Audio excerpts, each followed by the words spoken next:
हरे कृष्णा। श्रीमद् भागवतम अध्याय 1 मुनियों की जिज्ञासा। ओम नमो भगवते वासुदेवाय।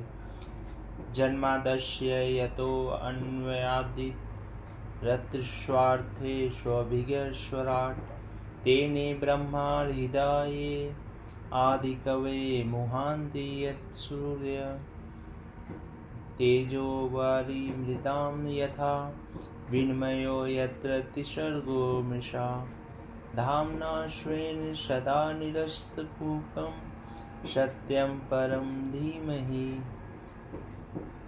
हे प्रभु, हे वासुदेव श्री कृष्ण, हे सर्वव्यापी भगवान, मैं आपको सादर नमस्कार करता हूँ। मैं भगवान श्री कृष्ण का ध्यान करता हूँ क्योंकि वे परम सत्य हैं और व्यक्त ब्रह्मांडों की उत्पत्ति, पालन तथा संहार के समस्त कारणों के आदि कारण हैं। वे प्रत्यक्ष तथा प्रत्यक्ष रूप से संपूर्ण जगत से अवगत रहते हैं और वे परम स्वतंत्र हैं क्योंकि उनसे परे अन्य कोई कारण है ही नहीं। उन्होंने ही सर्वप्रथम आदि जीव ब्रह्मा के हृदय में वैदिक ज्ञान प्रदान किया। उन्हीं के कारण बड़े बड़े मुनि तथा देवता उसी प्रकार मोह में पड़ जाते हैं जिस प्रकार अग्नि में जल या जल में स्थल देखकर कोई माया द्वारा मोहग्रस्त हो जाता है। उन्हीं के कारण ये समस्त भौतिक ब्रह्मांड जो प्रकृति के 3 गुणों की प्रतिक्रिया के कारण अस्थायी रूप से प्रकट होते हैं वास्तविक लगते हैं, जबकि ये अवास्तविक होते हैं। अतः मैं उन भगवान श्री कृष्ण का ध्यान करता हूँ जो भौतिक जगत के भ्रामक रूपों से सर्वथा मुक्त अपने दिव्य धाम में निरंतर वास करते हैं। मैं उनका ध्यान करता हूँ क्योंकि वे ही परम सत्य हैं।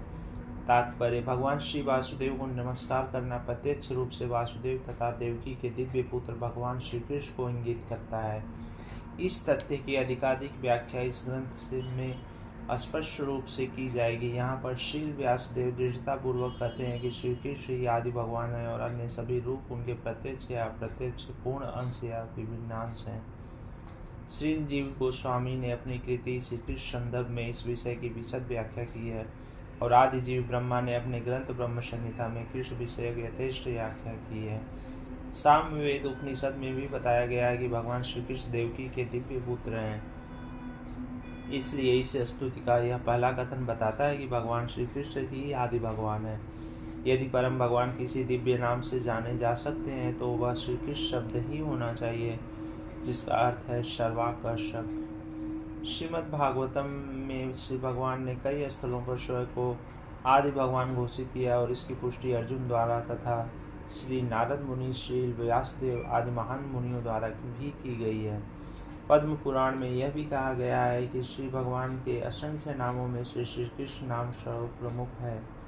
वासुदेव नाम श्री भगवान के पूर्ण अंश का सूचक है और उनके अन्य सभी रूप जो वासुदेव से अभिन्न हैं इस ग्रंथ में बताए गए हैं।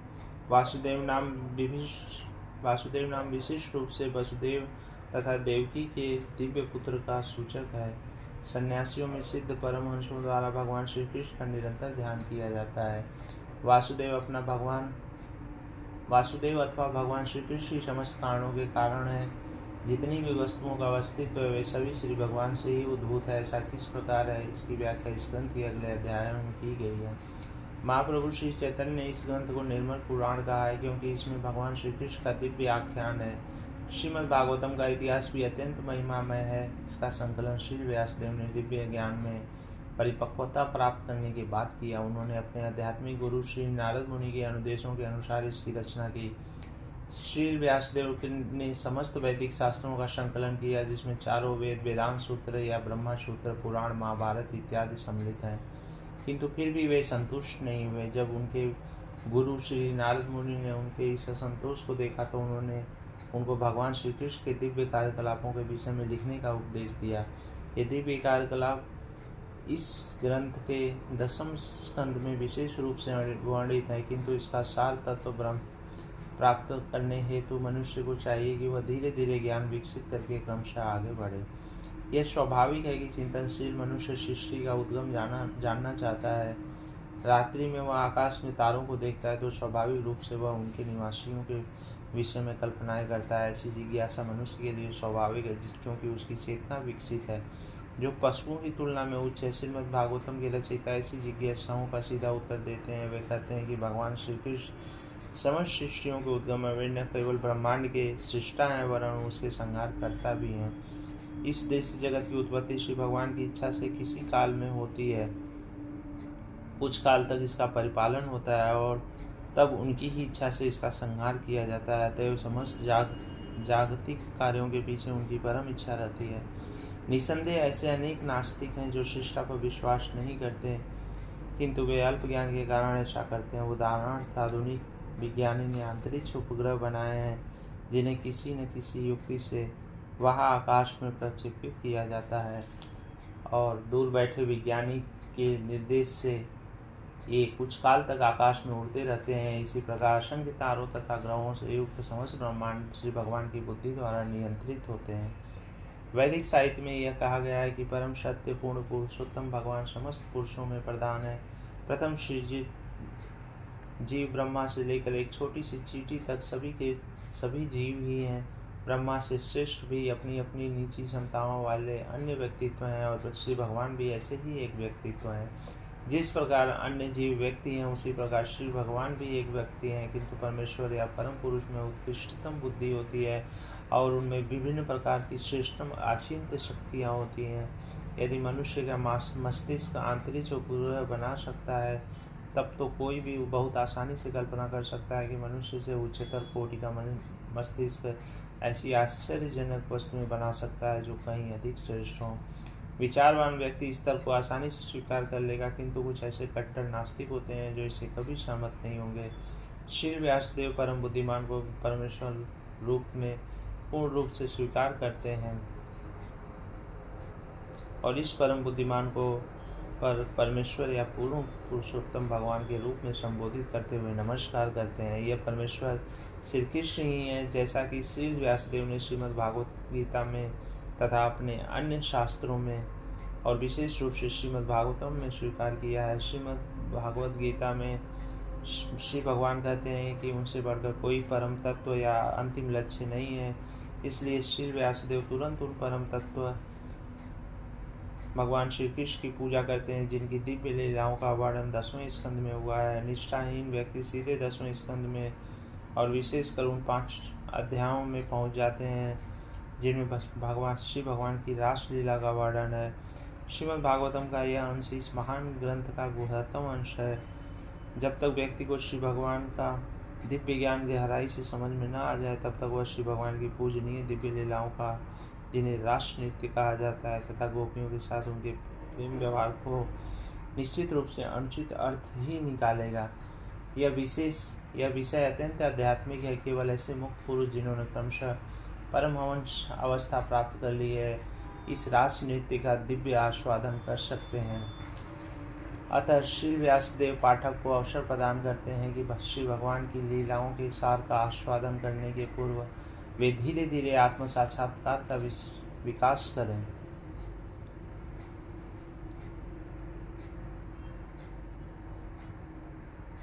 इसलिए वे जानबूझकर गायत्री मंत्र धीमहि का आवाहन करते हैं। यह गायत्री मंत्र आध्यात्मिक रूप से उन्नत व्यक्ति को लिए है। जब कोई गायत्री मंत्र का उच्चारण करने में सफल हो जाता है तब वह श्री भगवान की दिव्य स्थिति में प्रवेश पा सकता है।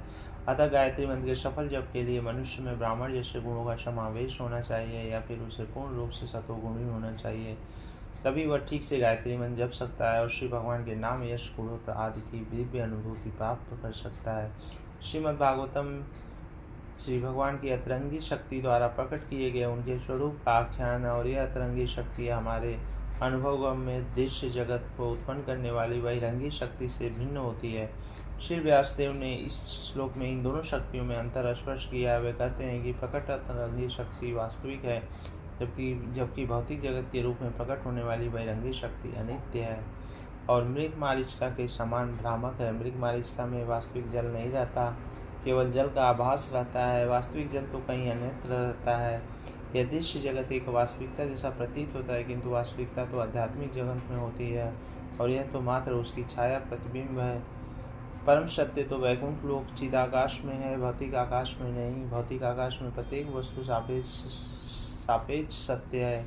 कहने का तात्पर्य है कि एक सत्य किसी अन्य पर आश्रित होता है। यह दृश्य जगत प्रकृति के तीनों गुणों की अंतर्क्रिया से बनता है और यह अनित्य जगत बद्ध जीव के मोहग्रस्त मन को वास्तविकता का भ्रम प्रस्तुत करने वाला होता है। बद्ध जीव अनेकानेक योनियों में प्रकट होते हैं, जिसमें ब्रह्मा, इंद्र, चंद्र जैसे उच्चतर देवता भी सम्मिलित हैं। यथार्थ में प्रकट जगत में कोई वास्तविकता नहीं है, किंतु यह वास्तविक जैसा प्रतीत होता है। वास्तविकता का अस्तित्व तो आध्यात्मिक जगत में है, जहाँ पूर्ण पुरुषोत्तम भगवान अपनी दिव्य सामग्री के साथ नित्य विद्यमान रहते हैं। किसी जटिल निर्माण कार्य का मुख्य इंजीनियर निर्माण कार्य में स्वयं भाग नहीं लेता, किंतु वह इसके कोने कोने से परिचित होता है, क्योंकि समस्त कार्य उसी के निर्देशन में संपन्न होता है। वह प्रत्यक्ष एवं अप्रत्यक्ष रूप से निर्माण कार्य के विषय में हर बात जानता है। इसी प्रकार श्री भगवान भी इस दृश्य जगत के सर्वोपरि अभियंता इंजीनियर होने के कारण इसके कोने कोने से परिचित हैं। यद्यपि सभी कार्य देवताओं द्वारा संपन्न किया जाता है, इस भौतिक सृष्टि में ब्रह्मा से लेकर एक क्षुद्र चींटी तक कोई भी स्वतंत्र नहीं है। हर स्थान पर श्री भगवान का हाथ देखने में आता है। सभी भौतिक तत्वों के साथ साथ आध्यात्मिक स्फुलिंगों का उद्भव उन्हीं से होता है। इस भौतिक जगत में और जो कुछ भी उत्पन्न होता है वह भौतिक तथा आध्यात्मिक अपरा तथा पराशक्तियों की अंतःक्रियाओं से होता है, जो परम सत्य भगवान श्री कृष्ण से उद्भूत होती हैं। एक रसायन शास्त्री अपनी प्रयोगशाला में बैठे बैठे हाइड्रोजन तथा ऑक्सीजन मिलाकर जल उत्पन्न कर सकता है, किंतु वास्तव में जीव तो परमेश्वर के निर्देशानुसार प्रयोगशाला में कार्य करता है, और वह रसायन वेदता जिन सामग्रियों से कार्य संपन्न करता है वह श्री भगवान द्वारा प्रदान की गई है। श्री भगवान प्रत्यक्ष तथा अप्रत्यक्ष रूप से प्रत्येक वस्तु से परिचित हैं तथा वे सभी सूक्ष्म बातों को जानने वाले और संपूर्णतः स्वतंत्र हैं। उनकी तुलना सोने की खान से की जा सकती है, जबकि विभिन्न रूपों वाले दृश्य जगत की तुलना सोने से बनी विविध वस्तुओं से की जा सकती है, जैसे सोने की अंगूठी, हार इत्यादि। सोने की अंगूठी तथा सोने के हार के गुण खान में पाए जाने वाले सोने के ही समान होते हैं, किंतु खान का सोना परिमाण में भिन्न होता है। अतः परम सत्य एक ही है और साथ ही साथ भिन्न भी है। कोई भी वस्तु पूर्ण रूप से परम सत्य के समान नहीं है, किंतु साथ ही परम सत्य से स्वतंत्र भी कुछ नहीं है। संपूर्ण ब्रह्मांड के शिल्पी ब्रह्मा से लेकर एक नगण्य चित्री तक सभी बद्ध जीव सृजन का कार्य करते हैं, किंतु इनमें से कोई भी परमेश्वर से स्वतंत्र नहीं है। भौतिकवादी व्यक्ति व्यर्थ ही सोचता है कि उसके अतिरिक्त कोई अन्य सृष्टा नहीं है। यह माया या भ्रम कहलाता है। अल्प ज्ञान के कारण भौतिकवादी अपनी अपूर्ण इंद्रियों के परे देख नहीं पाता, और इस प्रकार से वह सोचता है कि पदार्थ किसी श्रेष्ठ बुद्धि की सहायता के बिना ही स्वतः आकार ग्रहण करता है। किंतु श्री व्यासदेव ने इस श्लोक में इसका खंडन किया है। चूँकि परम पूर्ण या परम सत्य प्रत्येक वस्तु के उद्गम होते हैं, अतः परम सत्य के शरीर से स्वतंत्र कोई भी वस्तु नहीं हो सकती। देह के साथ जो कुछ घटित होता है वह देही को तुरंत ज्ञात हो जाता है। इसी प्रकार यह सृष्टि उस परम पूर्ण का शरीर है, अतः इस सृष्टि में जो कुछ घटित होता है उससे वे प्रत्यक्ष एवं अप्रत्यक्ष रूप से परिचित हैं। श्रुति मंत्र में यह भी कहा गया है कि परम पूर्ण या ब्रह्मा समस्त वस्तुओं का सर्वोच्च उद्गम है।